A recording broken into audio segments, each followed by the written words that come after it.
Excuse me.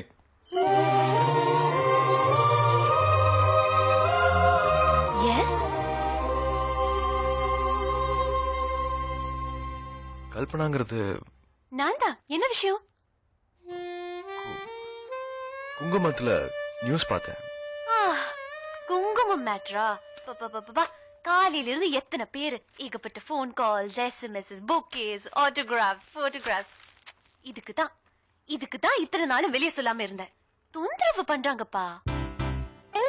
Actually மொத அவனை நான் பாம்பே ஏர்போர்ட்ல தான் பார்த்தேன். என்னைய பாத்துட்டு இருந்தா, பிளைட்ல பார்த்து எனக்கு பக்கத்து சீட்டு.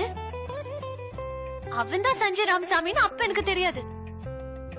ஹாய் அப்படின்னா நானும் ஹாய் அப்படின்னு பேச ஆரம்பிச்சா சென்னை ஏர்போர்ட் வர வரைக்கும் நான் ஸ்டாப்பா பேசிட்டே இருந்தா. அப்புறம் ஐ லவ் யூன்டா.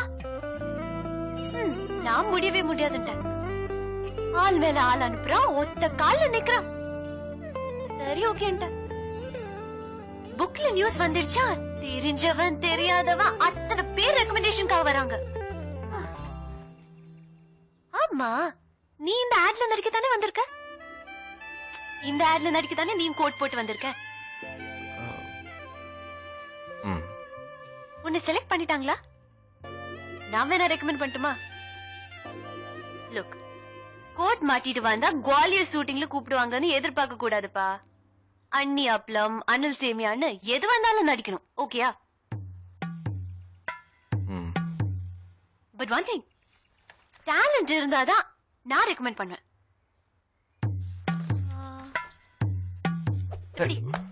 அதான் கரண்டி. எங்க சொல்லு. ரூபினிங்கிறது சமையல்காரி பேர் இல்லங்க, சமையல் என்ன பேர் சொல்லு.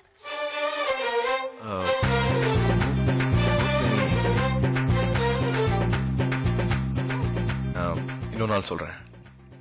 சரி விடு, நீ கூச்சப்படுற. உன் நம்பர் கொடுத்துட்டு போ, சான்ஸ் வந்தா நானே உன்னை கூப்பிடுறேன். 9850055555. ஏன் வாய்ஸ் செல் வச்சிருக்கியா? அத போய் ஏன்பா வாங்கின? சிக்னலே கிடைக்கலையா, டப்பா செல்லு. ஆன்டினாவே கொஞ்சம் திருப்பி விடான்னு சொன்னா கேட்க மாட்டேங்கிறா. எங்க கம்பெனி தான் இருந்தாலும் ஸ்டாண்டர்ட் நல்லா இருக்கணும்ல. Hi Anita, 1 second. உன் பேர் என்ன சொன்ன? மனோகரா. ஓகே மனோகர், நான் கொஞ்சம் பிஸியா இருக்கேன். சான்ஸ் வந்தா கூப்பிடுறேன். Okay bye.